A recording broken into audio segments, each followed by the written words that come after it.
जय श्री राधे। पूज्य श्री सद्गुरुदेव भगवान के चरणों में प्रणाम। पूज्य मीराबाई जी का जीवन चरित्र। भूत प्रेतों का घर, भूत महल।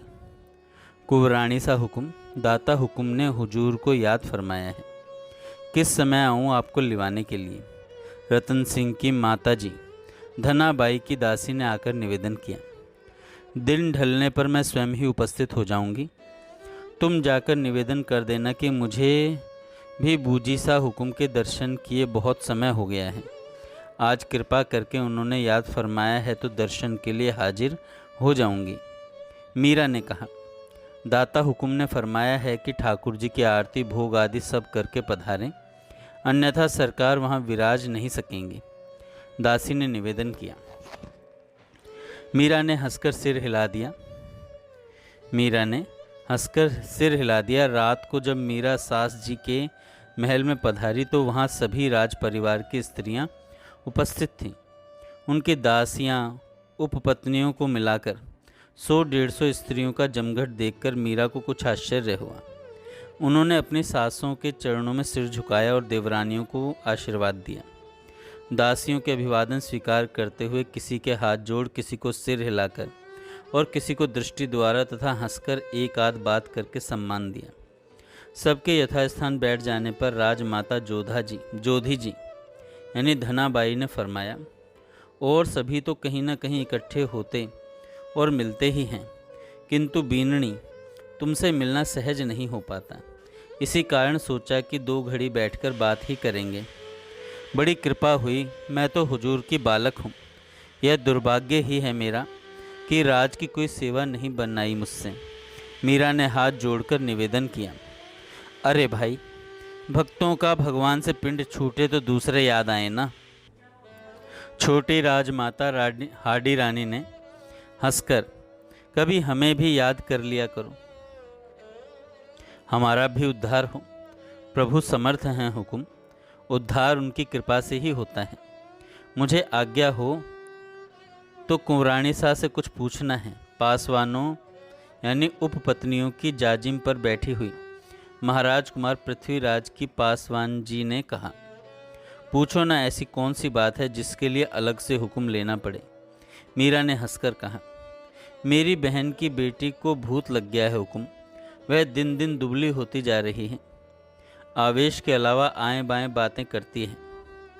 बहुत टोटके किए, देवता दिहाड़ी सबको सुमर लिया, पूज लिया, किंतु उस पर कुछ भी असर नहीं हुआ। मरने के बाद क्या सचमुच मनुष्य भूत बनता है हुक्म? यदि बनता है तो वह दूसरों के सिर क्यों लगता फिरता है? क्या हमको भी कभी भूत बनना पड़ेगा? भूत ही क्यों, जगत में जितने भी प्राणी दिखाई देते हैं वे सब मनुष्य योनि से निकले जीव हैं। मानव जीवन में किए गए कर्मों का फल भोगने के लिए ही दूसरी योनि बनी है। अब रही दूसरों को लगने की बात, सो मरने के पश्चात भी स्वभाव तो साथ रहता है। जिसका स्वभाव संतोषी और भला है वह भूत बने की पशु, वह भला ही करेगा, और जिसका स्वभाव दुष्ट है वह मरने पर भी दुष्ट ही रहेगा। मन साथ रहने से तृष्णा बनी रहती है। उसी तृष्णा के वश होकर वह लोगों के पास जाता है। मैंने तो कभी देखा नहीं, किंतु सुना है कि भूतों के मुख सुई के छिद्र जैसे होते हैं। वे कुछ भी पा नहीं सकते। सड़े फलों का रस, मोरी का पानी, ऐसा ही कुछ वे ग्रहण कर सकते हैं, और मानव जन्म के उनके सगे संबंधी पिंड दें तो वह उन्हें प्राप्त होता है। संभव है कि इससे उन्हें मानसिक तृप्ति न होती हो। इसी कारण वे किसी की देह को माध्यम बनाकर उसके मिस से यानी उसके बहाने से खाते पीते और पहनते हों। तभी भूत महल की ओर कोई नहीं जाता। जो भी जाता है वह या तो बीमार हो जाता है या मर जाता है। हाडी रानी ने कहा, भगवान के नाम से भूत पास नहीं आते हुक्म। राम राम कहता हुआ मनुष्य कहीं भी जाए, भूत प्रेत किसी की मजाल नहीं उसके समीप आने की। मीरा ने कहा, सच फरमा रही हैं आप? हाडी रानी ने आश्चर्य से पूछा। इसमें आश्चर्य की क्या बात है हुक्म? भगवान का नाम लेकर तो मनुष्य भव सागर से पार हो जाता है। भूत बेचारा किस खेत की मूली है। संतों का कहना है कि भगवान से भी भगवान का नाम बड़ा है।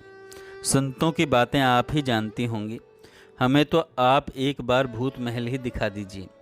सुना है कि बहुत सुंदर बना है, आपके साथ रहेंगी तो भूत हमें कुछ कर नहीं पाएंगे। जब आप फरमाइए, मैं तो प्रस्तुत हूँ, मीरा ने कहा। अभी चलें? फिर तो कौन जाने कब ऐसा अवसर मिले कि आपकी भक्ति के पट खुलें। जब भी किसी से पूछती हूँ तो यही उत्तर मिलता है, कुंवरानी सातों को तो चेत ही नहीं है। पधारें भले ही, फिर कभी पधार जाएं, आज का आज ही क्या है। भूत महल में देखने जैसा है ही क्या। राजमाता पुवार जी सा करमचंद पुवार बम्बोरी की बेटी ने कहा, कौन जाने कितनी पीढ़ियों से बंद पड़े हैं वे महल।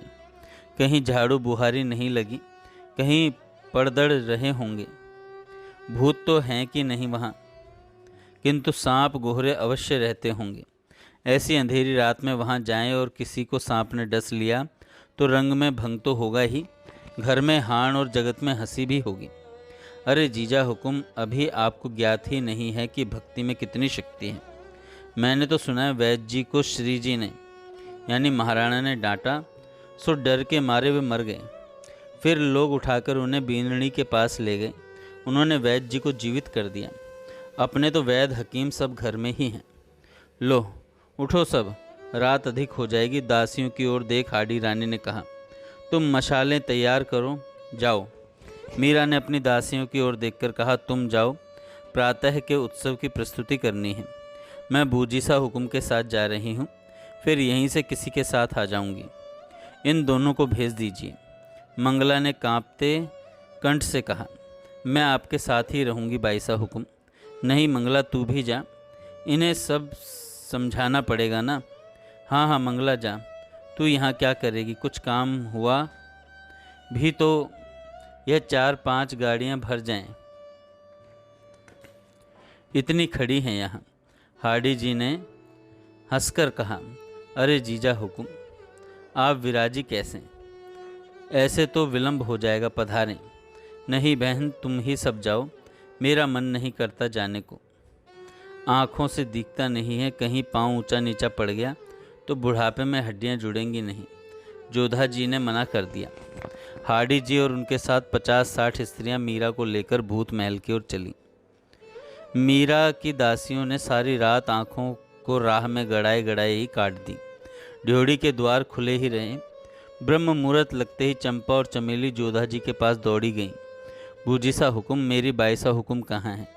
वे रात महलों में नहीं पधारी है क्या? माम महलों में नहीं पधारी तो कहाँ गई? उन्होंने चौंक कर पूछा। उन्होंने दासी भेजकर हाडी जी के महल में पूछवाया। वहाँ से उत्तर आया कि भूत महल से लौटते हुए द्वार तक हमारे साथ ही थी, फिर अचानक लोप हो गई। हमने सोचा कि भक्त है, इनकी माया कौन जान सकता है। यह सुनकर दोनों दासियां रो पड़ी। उनकी आंखों से चौधरा छूट गई। हिलकियां लेते हुए बोले, बूजीसा हुकुम, मुझे भूत महल में जाने की आज्ञा दीजिए। अवश्य ही बाईसा हुकुम को उसमें बंद कर दिया गया है। उसकी बात सुनकर वहां उपस्थित सभी लोगों की आंखें भर आईं। तू कहाँ जाएगी और कैसे जाएगी? वहाँ की चाबियाँ तो श्री जी यानी महाराणा के पास हैं। वे भी रात को भूत महल पधारे थे, ऐसा सुना है। यह सुनकर वे और जोर जोर से रोने लगीं। रोते हुए जहर देने और तलवार से मारने की सारी बात कह सुनाई। हमारी बाईसा हुकुम तो भोली हैं हुकुम, छल प्रपंच उन्हें छू भी नहीं गया है। वे सभी को अपने समान समझती हैं। क्यों मारना चाहते हैं वे उन्हें? क्या बिगाड़ा है उन्होंने किसी का? हम मेड़ते चले जाएंगे या किसी तीर्थ में जा बैठेंगे। दासियों ने दुख से अवश हो राजमाता जी के चरण पकड़ लिए। जहाँ हमारी बाईसा हुकुम है वहीं हमें भी पहुँचा दें। तू चुप रह चंपा, तेरे यूँ बिलखने से कुछ भी ठंडाई नहीं पड़ेगी। हल्ला होने से तो तेरी बाईसा कल मरती होंगी तो आज ही मर जाएंगी। मेरे सींग टूट गए हैं। भीम अर्जुन जैसे बेटे खोकर आंखें फूट गई हैं मेरी, कुछ दिखाई नहीं देता। रांड और निपूती दोनों ही हो गई हूँ। विधाता के आगे किसका जोर चलता है? तू जा, मुझसे जो हो सकेगा सो करूँगी, पर ध्यान रहे घर की बात बाहर न जाए। दासियां रोती हुई चली गई। राजमाता ने उदय कुंवर को बुलाकर का उन्होंने जाकर महाराणा से पूछा। महाराणा ने कहा, ताले तो मेरे हाथों से बंद किए गए हैं जीजा हुकुम। भाभी महाराणा तो बाई हुकुम से बात करते ही लोप हो गई। मंदिर में सत्संगी एक दूसरे से पूछते हैं कि किंतु सत्य का ज्ञान किसे था।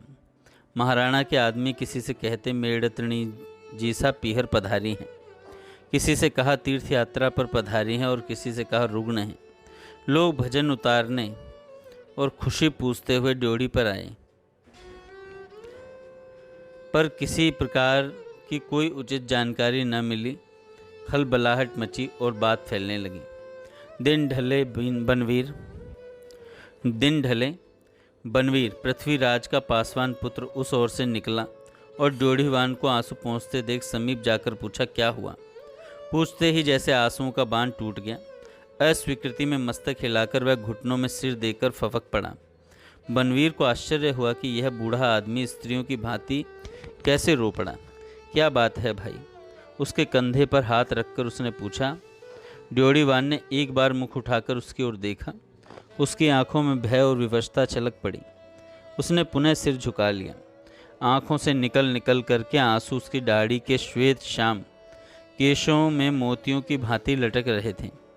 उसकी लंबी चौड़ी देह हिचकियों के कारण झटके सी खा रही थी और तलवार चलाने वाले दोनों हाथों से मुख ढांककर वह बालक की भांति बिलख पड़ा। क्या हुआ हुकुम? कुंवरानी साहब अस्वस्थ हैं। उसने नहीं में सिर हिलाया। घर में कोई अच्छी बुरी बात हो गई है। उसने पुनः बताने के लिए सिर हिलाया। तब क्या है मुझे कहिए, अपनी शक्ति के भीतर होगी तो अवश्य सहायता करूँगा। हम लुट गए, हमारा आसरा टूट गया, हमारी बाईसा महल में नहीं है। डोकरा फिर से रो पड़ा। महल में नहीं है तो कहाँ पधारी? कितने दिन हुए? बनवीर ने पूछा। आज 4 दिन हो गए। एक दिन सांझ के समय राजमाता जी मिलने पधारी और वापस नहीं लौटी। तुम लोगों ने जानकारी नहीं ली। सब कुछ कर लिया, हमारी शक्ति ही कितनी है। कोई कहता है कि वे लोप हो गई, कोई कहता है कि हमें तो कुछ नहीं मालूम। कोई भी सच्ची बात नहीं बताता। राणा जी से डरते हैं। आज 4 दिनों से यहाँ रसोई बंद है। सबको आटा सामान तोल कर दिया जा रहा है। कौन जाने बाईसा हुकुम जीवित है कि नहीं। वह पुनः रोने लगा। तुम धैर्य रखो, तुम्हारी बाईसा जीवित है या नहीं यह तो एकलिंगनाथ जी के हाथ की बात है, किंतु वे कहाँ हैं यह जानकारी मैं अवश्य कर लूँगा। बनवीर ने राजमाता जोधा जी के महल की ओर पद बढ़ाए। वहाँ पूछताछ करके उसका घोड़ा सांझ ढलते ढलते सलम्बर के पथ पर दौड़ चला।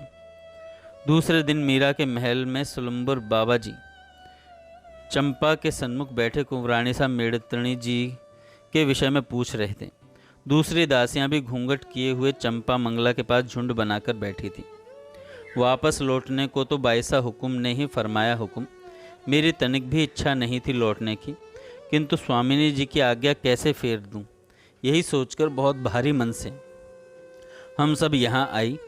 मेरी बाईसा हुकुम को भूत महल के ही किसी कक्ष में बंद कर दिया गया है। चंपा रो पड़ी। दूसरी भी सब घूंघट में से आंसू पोंछ रही थी। आज 5-6 दिन हो गए हैं। कहाँ उनका जल और जीवन। उन्होंने कभी किसी का बुरा नहीं सोचा। दूसरों के अपराध हंसकर टाल देती। खंग लेकर सिर काटने आए उन्हें भी हंसकर विदा किया। ऐसी सीधी सरल और भली आत्मा को कोई सताता है हुकुम। हमारे अन्नदाता राव वीरम देव जी भला क्या जानते थे कि बड़े घरों में ऐसी बातें भी होती होंगी। आप भले मेरा सिर उतार लें हुकुम, पर अब सहा नहीं जाता। हमारी बाईसा हुकुम ने यहाँ पधार कर किसका बुरा किया, किसे ओछी बात कही और किसका कुछ छीन लिया। भक्ति छोड़ना उनके वश में नहीं रहा। 2-2, 4-4 दिन तक तो उन्हें चेत ही नहीं रहता। भगवान के अतिरिक्त उन्हें कुछ सुहाता नहीं, तो मनुष्य का भला बुरा सोचने का समय ही कहाँ है उनके पास। यह बात पहले भी छिपी हुई तो न थी। इस घर की बाईसा हुकुम गिरजा जी उस घर की बहू हैं। उन्होंने यह बात राणा जी से अर्ज कर दी थी। जानकर समझकर ही राणा जी ने यह संबंध स्वीकार किया। अब भक्ति छुड़ाने के लिए इतना अत्याचार क्यों? क्षमा करें हुजूर, छोटे मुंह बड़ी बात अर्ज कर रही हूँ, किंतु इसमें तनिक भी झूठ नहीं है कि चित्तौड़ के भाग्य से ऐसा संयोग बना था कि एक साथ सबका उद्धार हो जाता, पर ऐसा दुर्भाग्य जागा कि कहा नहीं जाता। दूर दूर से लोग सुन सुन करके दौड़े जाते हैं और यहाँ आंखों देखी बात का भी विश्वास नहीं आता। आप किसी प्रकार बाईसा हुक्म को छुड़वा दीजिए, हम मेड़ते चले जाएंगे। क्षमा करें हुजूर, छोटे मुंह बड़ी बात अर्ज कर रही हूँ, किंतु इसमें तनिक भी झूठ नहीं है कि चित्तौड़ के भाग्य से ऐसा संयोग बना था कि एक साथ सबका उद्धार हो जाता, पर ऐसा दुर्भाग्य जागा कि कहा नहीं जाता। दूर दूर से लोग सुन सुन करके दौड़े आते हैं और यहाँ आंखों देखी बात का भी इन्हें विश्वास नहीं होता। हम मेड़ते चले जाएंगे। क्यों मेड़ते क्यों, यहीं रहो। सिसोदिये यहाँ लाए हैं तो जीवन भर के लिए, आधी आयु के लिए नहीं। ये बातें बाद में करेंगे, मैं जाकर खोज करूँगा। सफल होता हूँ या नहीं यह भगवान एकलिंगनाथ के हाथ में है। अपनी ओर से प्राणों के मूल्य पर भी मेड़ताणी जीसा को यहाँ पधरा सका तो स्वयं को धन्य मानूंगा। वे जिस अवस्था में जहाँ भी होंगी यहाँ इस महल में पहुँचा दूंगा। भूत महल की चाबियाँ बख्शे सरकार। सलम्बर बाबा जी ने महाराणा विक्रमादित्य से निवेदन किया। क्यों, किस लिए? कुंवरानी सा मेड़तणी जी अपने महल में नहीं है। सुना है कि सभी रानियों के साथ वे भी भूत महल पधारी थी, वहाँ से लौटकर महल में नहीं पधारी। आज 5-6 दिन हो गए हैं। उस महल के लोग खाना पीना भूल गए हैं। यदि उन्हें कुछ हो गया तो भगवान क्या करेंगे सो तो भगवान ही जाने, किंतु इतिहास हमें क्षमा नहीं करेगा। एक बार भूत महल में देख लिया जाए, कहीं भूल से उसके किसी कक्ष में न रह गई हूँ। सुना है कि 1 दिन पूर्व भूत महल के पिछवाड़े से होकर एक गायरी अपनी खोई हुई भेड़ ढूंढने निकला तो उसे भूत महल से गीत के स्वर सुनाई दिए। भाभी मारा महलों में नहीं है, यह बात मुझे किसी ने नहीं कही। और आपको उतनी दूर कौन अर्ज करने दौड़ाया? कौन आया कौन नहीं आया, यह विवाद कुछ समय पश्चात भी हो सकता है।